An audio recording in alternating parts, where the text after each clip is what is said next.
अस्सलाम वालेकुम नाज़रीन, मैं हूं कैसर खान और आपका सियासी रंग पे एक बार फिर खुशामदीद। आज 3 बहुत इंपॉर्टेंट डेवलपमेंट्स हुई हैं, इनके ऊपर बात करेंगे। इसमें सबसे पहले जो आज सुप्रीम कोर्ट के अंदर हियरिंग हुई है, सहाफ़ियों को गिरफ्तार करने के बारे में काज़ी फ़ाइज़ ईसा ने उसके अंदर आईजी इस्लामाबाद और अटॉर्नी जनरल की अच्छी खासी क्लास ली है। तो उसके ऊपर बात करेंगे और दूसरा जो हमारा टॉपिक है आज का वो पीपल्स पार्टी और नून लीग के जो आपसी ताल्लुकात है, उसके ऊपर बात करेंगे क्योंकि आईएमएफ के साथ डायलॉग अभी बिल्कुल होने वाला है।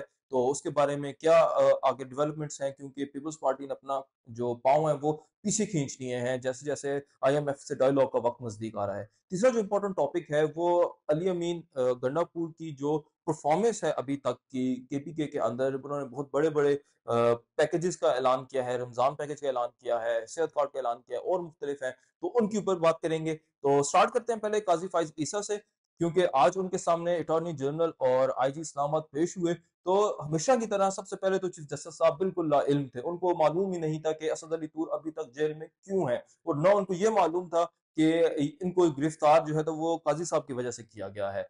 और इसमें सबसे इंपॉर्टेंट जो चीज थी वो ये थी कि काजी फाइजी साहब ने कहा कि जो एफआईए का नोटिस जारी किया गया है इन सहाफियों को उसके अंदर ये मेंशन है कि इन्होंने चीफ जस्टिस के बारे में जो है वो गलत बयानात फैलाए हैं, ठीक है, गलत जो है इन्फॉर्मेशन उन्होंने प्रोपेगेट की है, इस वजह से इनको गिरफ्तार किया जा रहा है।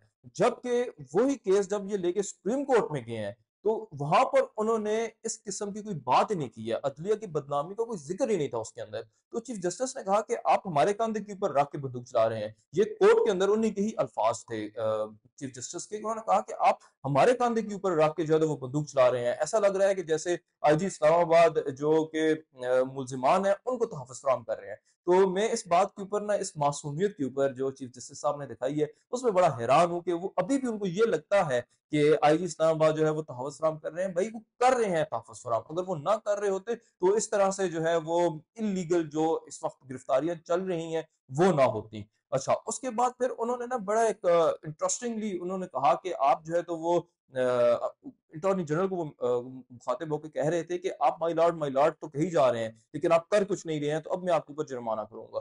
तो मतलब ये कि ये ना सामने एक नजर आ रहा था कि एक जस्ट ड्रामा क्रिएट किया जा रहा है और ये एक इसको कहते हैं ना कि एक बयान बनाने की कोशिश कर रहे हैं वो कि नहीं मैं तो बहुत अनबाइस्ड हूँ, मैं इदारों के हाथों में नहीं नाच रहा, मैं उनके हाथों का खिलौना नहीं हूँ।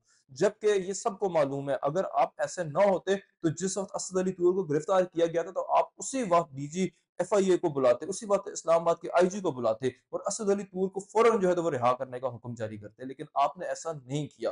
बल्कि आप जो है तो वो इतने टाइम के बाद आके अब जब अदालत के अंदर उसकी समाअत हो रही है तो अब उसके अंदर ऑब्वियसली आपने कुछ ना कुछ तो बताना है। तो या तो आप असद अली तूर को जो है तो वो सजा सुना देते या फिर आप जो है थोड़ा बहुत दरमियान के अंदर खेलने की कोशिश करते हैं। तो अभी चीफ जस्टिस ने यही काम किया है कि उन्होंने दरमियान में खेलने का जो है तो वो स्टांस लिया है। इसके अंदर और उन्होंने पूरा मेरे पास इनका वो मौजूद है जो कि उनका आपस में मुकालमा हुआ। उसके अंदर उन्होंने बड़ी इंटरेस्टिंग जो है तो वो और भी बातें की हैं कि कहते हैं ऐसे अफसरान पुलिस में ऐसे अफसरान शामिल होंगे तो इन लोगों की एफआईए और पुलिस को अगर तफ्तीश नहीं आती तो फिर इन इदारों को बंद करवा दें।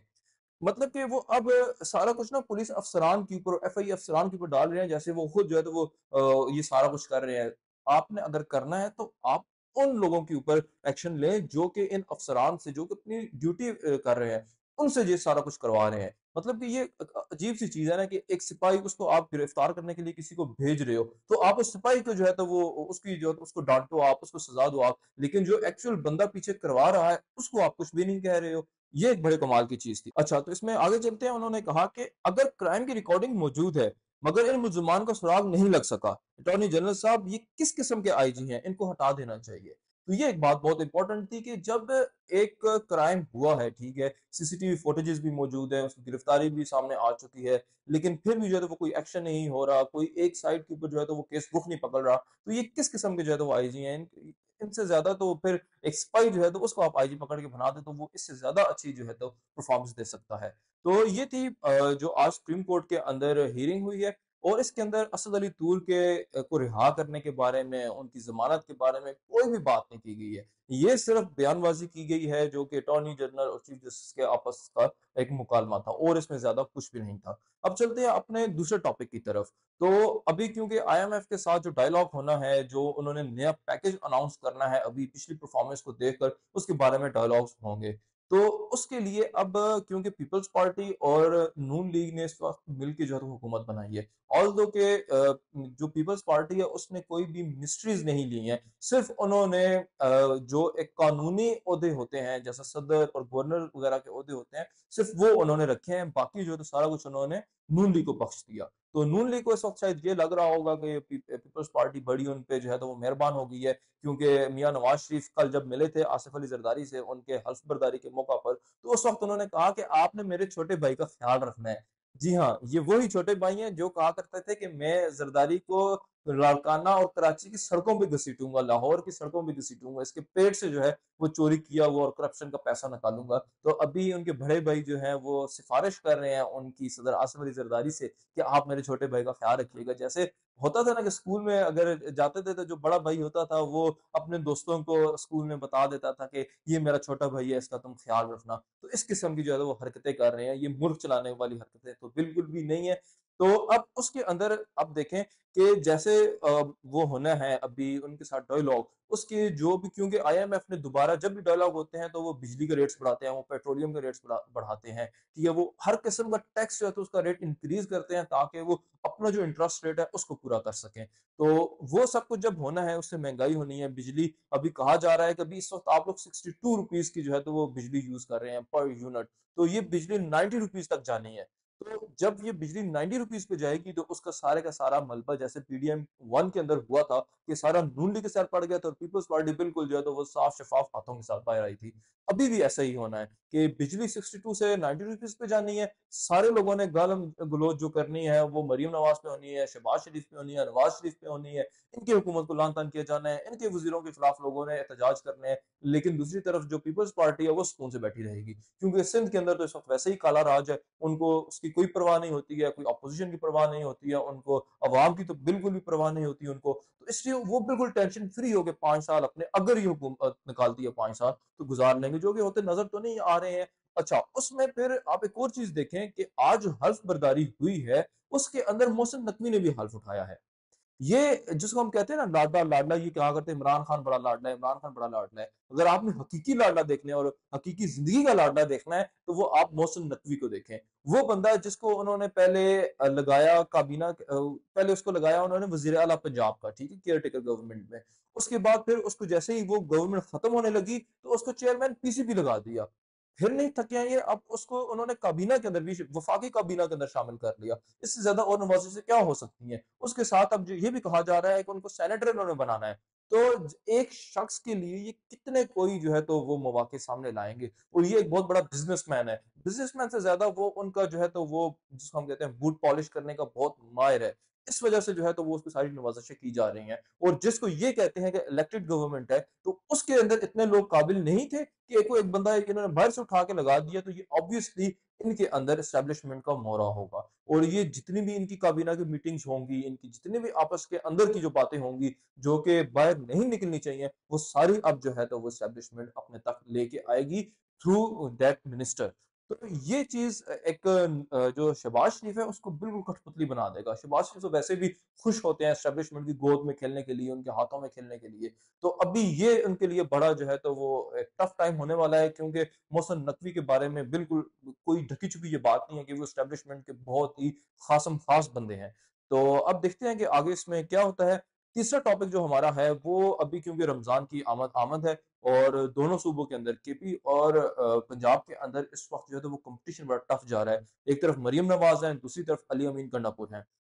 करा इसके अंदर सिंध या कराची का तो कोई नाम और निशान ही नहीं है, क्योंकि उनको कोई कंपटीशन ही नहीं है, उनको कोई परवाह ही नहीं होती है। तो अभी रमज़ान पैकेज का जब टाइम आया तो आपने देखा होगा कुछ दिन पहले जो रमज़ान पैकेज के थैले थे, जो आटे के थैले थे वो जो है तो वो उन्होंने अनाउंसमेंट की थी।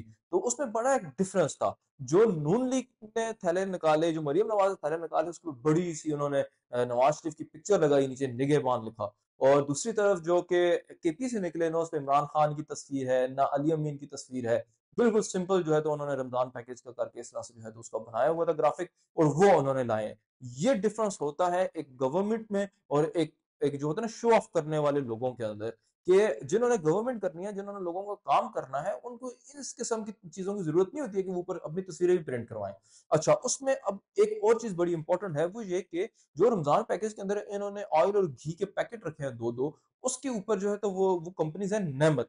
अब नेमत जो कंपनी है, वो उकाड़ा के करीब इसकी फैक्ट्री है और ये नून लीग का बंदा है, जिसकी ये फैक्ट्री है। तो ये इनका हमेशा से यही निज़ाम रहा है। जब भी ये सड़कों के ठेके देते थे, ये पुलों के ठेके देते थे, ये हमेशा अपने लोगों को ठेके देते हैं। तो इसी तरह से ही अभी भी नज़र आया इसके अंदर के जितनी भी उसके अंदर चीज़ें हैं, वो सारी जो है तो वो किसी न किसी लीगी एमएनए या एमपीएस की हैं। ये एक बड़ा अफ़सोसनाक है। दूसरी तरफ अगर हम देखें अली अमीन का की परफ़ॉर्मेंस, तो जैसे ही वो आए, उन्होंने केपी की 11 डिस्ट्रिक्ट्स के अंदर दोबारा से जो वो पनाहगाहें बना रहे थे, वो उन्होंने नई पनाहगाहें बनाने का ऐलान किया। उसके अंदर फिर पेशावर है, लकी मरवत है, कर्क है, कोहाट है, एबटाबाद है और मुख्तलिफ जो है तो इसके अंदर अज़ला हैं जिनके अंदर की ये पनाहगाहें कायम की जाएँगी। उसके साथ उन्होंने कहा कि यकम रमज़ान से जो सेहत कार्ड है वो फुली एक्टिव हो जाएगा और इवन कि अब तो जितने भी जो हॉस्पिटल प्राइवेट और गवर्नमेंट हॉस्पिटल्स हैं, उन सब की उन्होंने लिस्ट भी जारी कर दिए हैं कि जहाँ-जहाँ पे ये सेहत कार्ड यूज़ हो सकता है।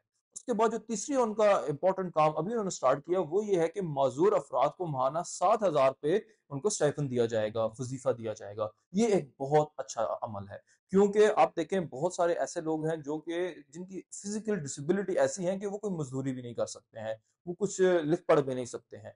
अब उसमें प्रॉब्लम ये होता है, या तो वो अपनी फ़ैमिली के, अपने बहन-भाइयों के मोहताज होते हैं कि वो उनके लिए कुछ करें तो वो चलता है, या फिर जो है तो वो भिखारी बने होते हैं, उनको जो है तो वो और इसके अलावा कोई उनके पास हल नहीं होता क्योंकि वो कोई काम कर नहीं सकते।